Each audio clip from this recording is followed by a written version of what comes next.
Hey guys, and welcome to That LP Show. The name of the game is Metroid Prime 3 Corruption, a first-person adventure developed by Retro Studios and published by Nintendo for the Wii in 2007. Metroid Prime 3 was later re-released as part of the Metroid Prime trilogy in 2009, and just like I did with Metroid Primes 1 and 2, I will be using the trilogy to play this game. Now, if you want to play along and use this Let's Play as a walkthrough, this will be a 100% run. I will be getting all of the items, I will be getting all of the logbook scans, and for this game in particular, I will be going for all of the credits. If you remember, there were some silver and orange credits that you got in Metroid Prime 1 when you're playing on the trilogy version, as well as some purple and silver credits that you would get in Metroid Prime 2. There's red, blue, and yellow credits that you can get in Metroid Prime 3, as well as green credits that you get via something called friend vouchers, and I'll be getting those too, even though at this point they're kind of useless. I'm just changing a few controls here. Alright, once again, going to put on advanced, turn off lock on free aim. It'll disable itself when it becomes necessary to, or it'll activate itself when it becomes necessary to have it on. Because in Metroid Prime 3, it will be necessary to have free aim on at times. But the game is smart enough to actually know when it's supposed to be on. As far as display, I'll go ahead and turn off the hint system so it doesn't get in the way of things. Anyway, that's what I'm here for anyway. Yeah, but as far as green credits, you get those through something called friend vouchers, which are kind of useless, but I'm going to get them anyway because they still kind of serve as arbitrary achievements. But, yeah, you can't really use them. I'll get into further detail about friend credits and such when it becomes pertinent. Also, there are differences between the trilogy version and the original NTSC release of Metroid Prime 3, and I will be addressing those differences when they become pertinent. But until then, let's go ahead and start the game. Just as we did with the other two, we'll be playing on Veteran Mode.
Cryostasis shutdown complete.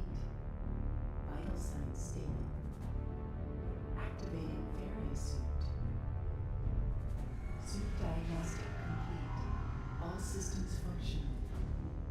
Well, looks like Dark Samus is back. That doesn't look good, but, you know, if you get 100% at the end of Metroid Prime 2, you already know that she's not exactly dead. Anyway, here we are in Samus's gunship. We're supposed to press that thing, but first, I just want to show off a few other things that are actually completely useless, so I'm just going to go ahead and show them off now. There's buttons we can push, so let's push some buttons, see what they do. Alright, we got some sort of scanner here. What I'm doing right now is I'm twisting the Wii remote as I'm holding it forward. I'm twisting it, and you can kind of see Samus's hand turning as I'm twisting it. So we want to line up these two things right here and keep them steady. There we go, and it just kind of does a biohazard scan of Samus's suit, and it looks like she's clear. So, yeah, don't really have to do any of this, just wanted to show it off. because I can't think of any other point in which we're going to be seeing it because it's completely useless. This puts up shields. Yeah, completely useless. We're never going to need that. Let's press these buttons over here. This one, I guess, can kind of be useful if you're curious. It keeps track of certain stats. That one down there, yeah, we'll get into that a little later, the one with all the question marks. So, yeah, that's a secret for right now. What does this button do? Oh, it's guns. Kinda cool, but we're not going to be needing the guns on the gunship, at least not from inside the cockpit. Hint, hint. We'll mess with that in a second. Course beginning.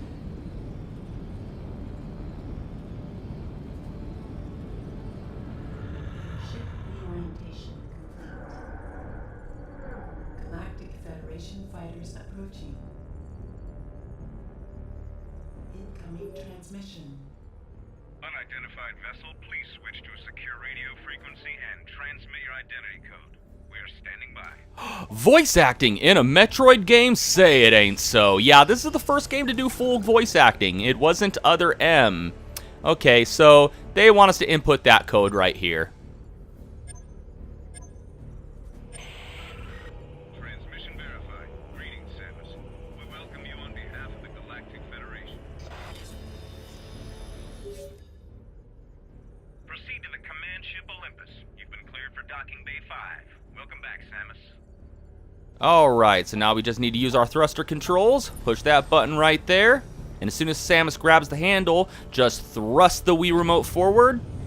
And she pushes the throttle forward. Yeah, this game was originally released on the Wii, unlike Metroid Prime 1 and 2, where they were on the GameCube and then had motion controls attached on, or at least Wii controls attached on. This game was made for the Wii, when the Wii was fairly new. It was only a year after the Wii was released, actually. So, yeah, get used to motion controls, because this game will remind you all the time that you are playing it on the Wii. Anyway, we're getting ready to dock with the GFS Olympus. This is mainly a tutorial area right here.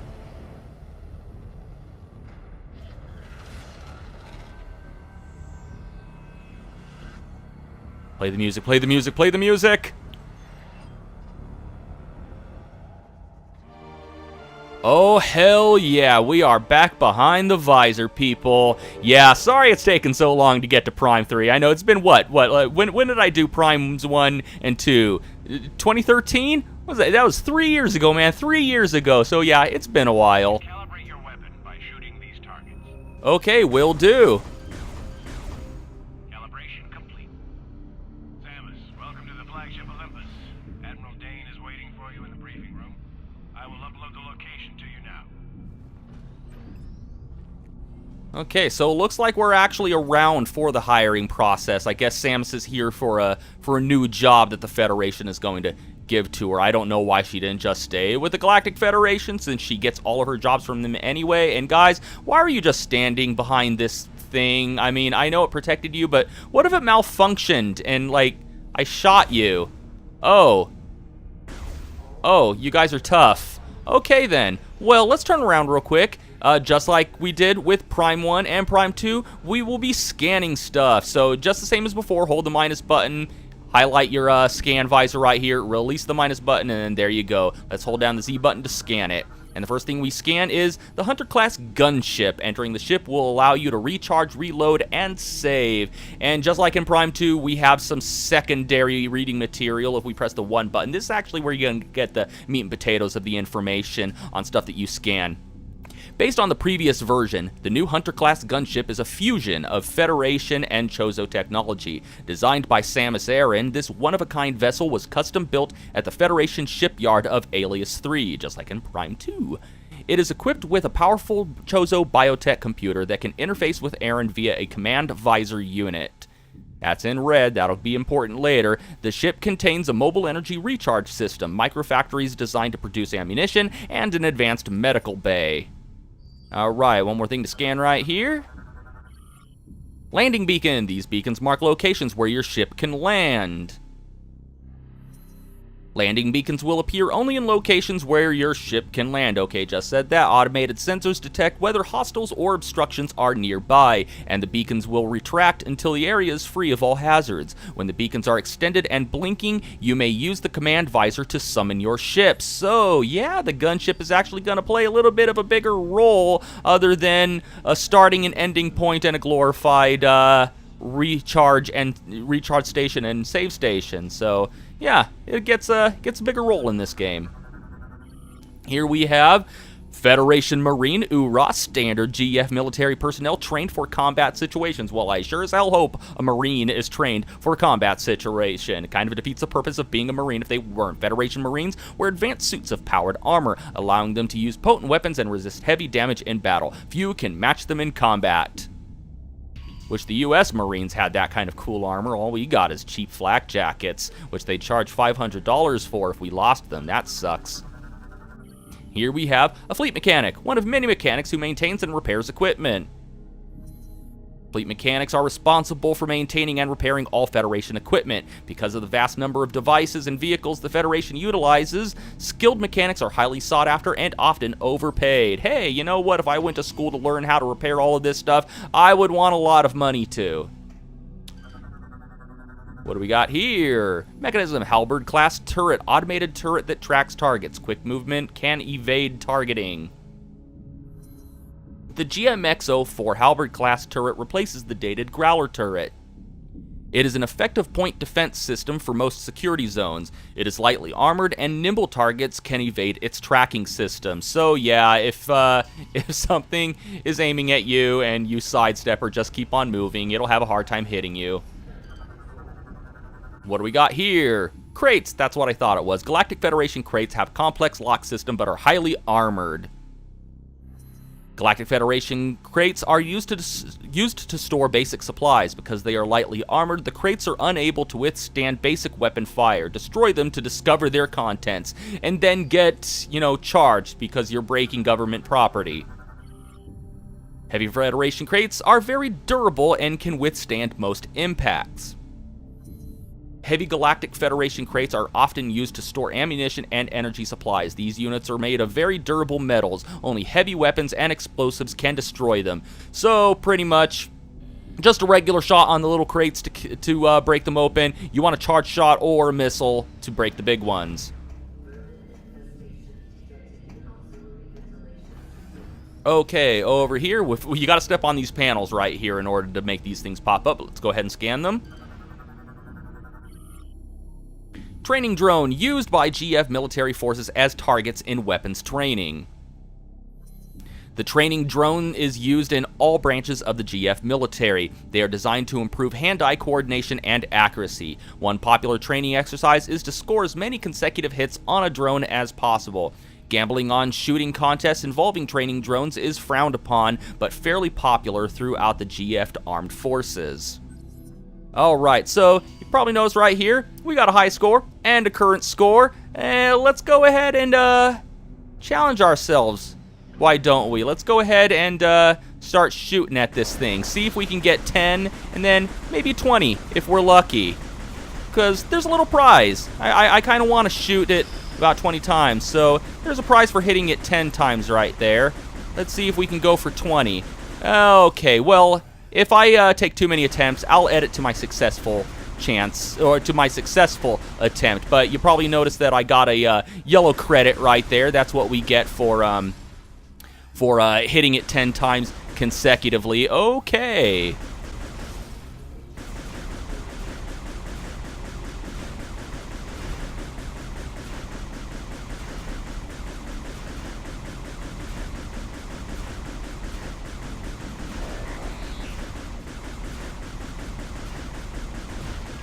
And there we go. We hit it 20 consecutive times, and we got a friendship voucher. So the credits, the red credits that we get for scanning, you probably saw us get a few for scanning, what they call creatures. Pretty much any living thing or type of enemy under a certain category, when we scan them, we'll get a red credit. We'll also get gold credits for accomplishing certain objectives like we did with shooting that thing 10 times. And we'll also get blue credits for scanning lore, and there's a few blue credits that we'll get a little later for something outside of scanning lore. You know, something that's kind of missable if you don't do just the right thing. But those credits can be used to purchase things in the extras menu, things like soundtracks and you know, art, you know, just different pieces of art, things like that. Galactic Federation door. Weapon fire can disrupt the energy shield and open the door. Alright. All Federation doors are designed with a low-level energy shield to prevent accidental activation. Shooting the energy shield will activate and open the door. Blue-colored energy shields may be disrupted by weapon fire of any type. Alright, and you notice that we got a friendship voucher for shooting that thing 20 times. I'll explain that as soon as I run out of things to scan here, because I want to keep it going. Alright, male fleet trooper, Federation Navy specialist, untrained for combat situations. Fleet troopers are the backbone of the Navy, often ignored in favor of the gallant Federation Marines. Their work isn't always dangerous and is rarely glamorous. Most are specialists and possess a great deal of knowledge. And if we scan her right here, replace the word male with female, and you get the exact same thing. No one can say that the Galactic Federation doesn't believe in equality. Alright, let's go ahead and shoot some charge shots at these. Anyway, about friend vouchers.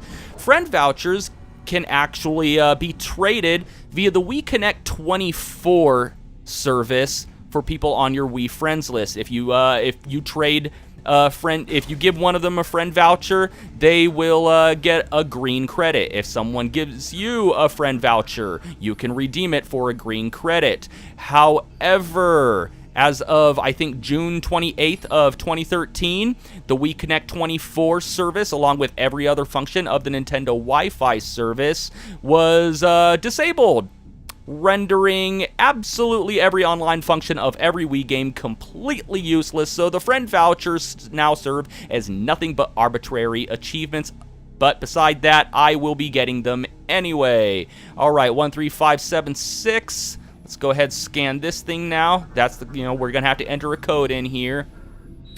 13576, and that's how the door knows that we're Samus Aran.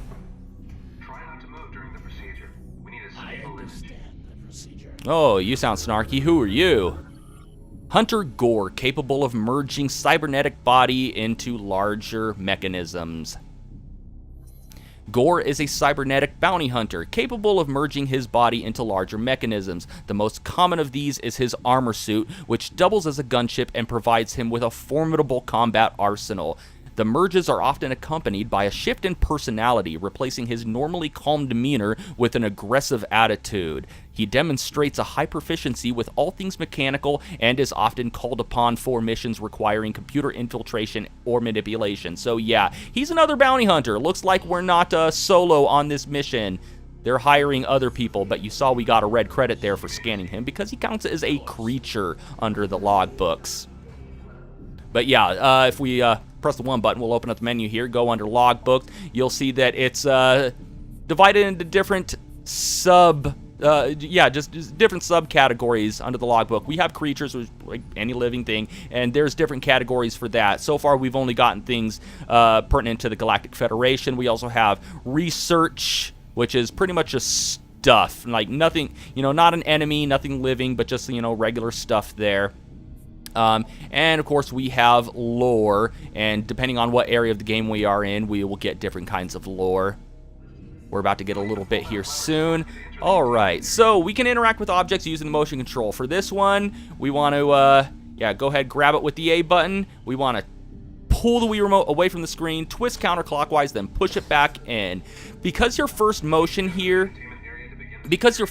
right there is pulling it, I recommend that before you press the A button to grab it, you push your Wii Remote a little bit forward if you're not already. Otherwise, the place that you're holding it will be the default location. It'll be like its default position, and you'll have to either pull the Wii Remote behind you in order for it to register the pull, because, you know, you can't pull it through your own gut unless you're, you know, shaped funny. Okay, unlike the scanner that we found in the ship, we don't actually have to do anything with the motion controls on this one. That guy in there is controlling everything, and it looks like we're still clean. We're still clean. Scan complete. No hazardous material detected. Samus, you are cleared for the command bridge. Okay, well, thank you.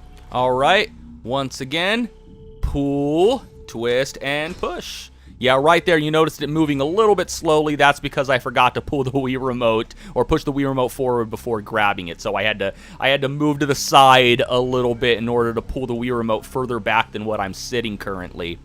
All right, right here, we have some actual lore this time. This is about the Olympus-class battleship. The Olympus, we're on the Olympus-class battleship, by the way. We're on one of those, the GFS Olympus. The Olympus-class battleship is the first Federation capital ship designed to use an onboard Aurora unit.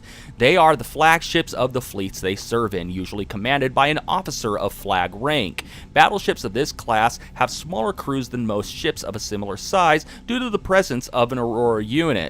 The space saved in crew support is used for more battle systems. The enormous vessels are powered by fuel gel, making the scarce commodity of extreme value to the Federation military. And yeah, we get a blue credit there for scanning some of the lore. And we could talk to a few people here if you want to. Yeah, that guy's busy. This guy will say something nice, though. Aren't you Samus Aran? It's an honor to meet you. It's an honor to meet me, too.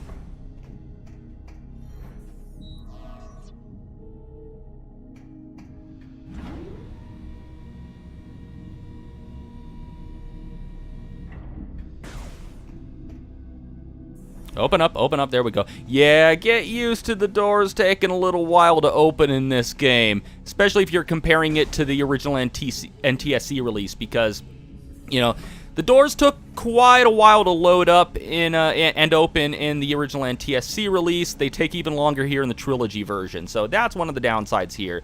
Ooh, what a nice view. Space! I'm in space.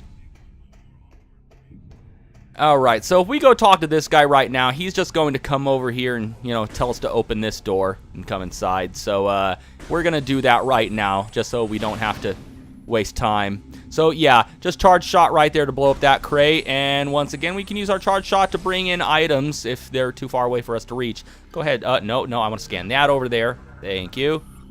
Blast shield lock engaged. It is invulnerable to even the heaviest of weapon fire. Blast shields are invulnerable to all types of weapon fire. Some are engaged when hostiles are detected that will only open once the threat has been eliminated. Others may remain shut and force you to find an alternate route. So yeah, can't go through there right now. Alright, we can also scan this, and it's a save station. You probably already figured that out. Enter here to save your game and fully replenish your energy. Enter these stations to save your... Okay, you know what it's a save station. You know what it does. It saves your game. It restores your health. Only your health, though. It won't restore your ammo, which, you know, kind of sucks because I liked that feature in AM2R.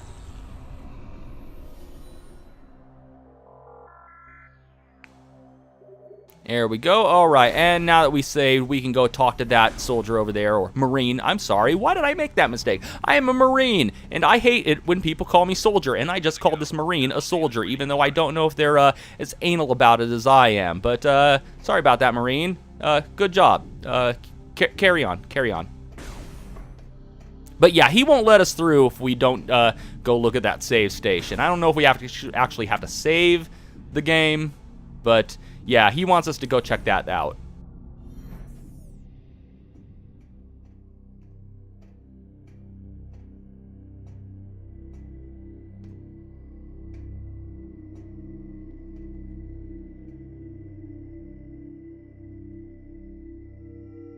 Gandrayda, enough. Looks like everyone's here now. Before I begin the briefing, let me introduce 242, the flagship's Aurora unit. Ah, an organic supercomputer. Fascinating. It's my understanding that the Galactic Federation's core network is comprised of such units. That is correct, Ghor, and we serve as the network's master control. However, currently the network is down. That seems inefficient. But necessary. You see, 7 days ago, we discovered that all Aurora units were infected with an unknown virus. We were forced to bring the network down. Fortunately, our scientists were quickly able to devise a vaccine.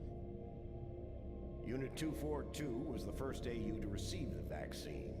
We were able to completely purge the virus. Where did this virus come from? We believe the virus is of space pirate origin. 4 months ago, the GFS Valhalla went missing while on a training mission in the Ghor Nebula. The ship's logs revealed that they were attacked by a space pirate raiding vessel. What is the logic in disrupting a Federation training mission? They're pirates. How could they resist a prize like that? That never would have happened if I'd been there. Then it's a shame you weren't. The pirates boarded the Valhalla and gained access to the ship's Aurora Unit, 313. This is how they were able to hack into the network and plant the virus. Thanks to our security protocols, we were able to shut down the network before the damage from the virus became irreversible. But we're still vulnerable. If the pirates decide to launch a major offensive, we'd be hard-pressed to defend ourselves. We must rid the other AUs of that virus and bring the network back online. That's where you come in. We need you to deliver the vaccine to each of the AUs in this system. We'd also like you to investigate the pirates' activity in the area. You need to know what they're up to. Condition red. All personnel to combat-ready stations. Repeat. Condition red. Sir, a space pirate attack fleet has just warped out of some sort of wormhole. They're also heading for Sector 0, the planet's home base. No, they're targeting the planetary defense system. Get down to the planet and aid the ground troops. Stop those pirates from disabling the defense system. Go.